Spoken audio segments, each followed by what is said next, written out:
Kusema kweli Mo Dewji anajivunjia heshima pale kwenye klabu ya Simba, lakini pia sio tu kwenye klabu ya Simba, lakini hata kwa wadau mbalimbali wa mpira Tanzania.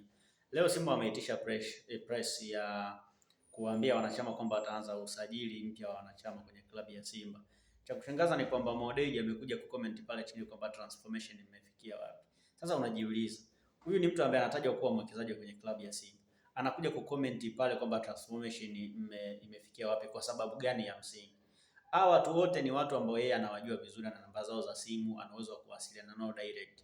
Kwa nini hakuwasiliana nao hapo? Anakuja huko nyuma, anakuja kucomment pale kwenye mitandao ya kijamii.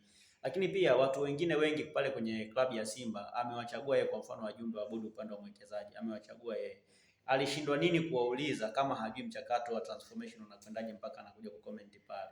Vitu kama hivi vidogo vidogo vinamvunjia heshima yeye kama mwekezaji ambaye anatajwa kupewa nafasi kubwa kwenye klabu ya Simba.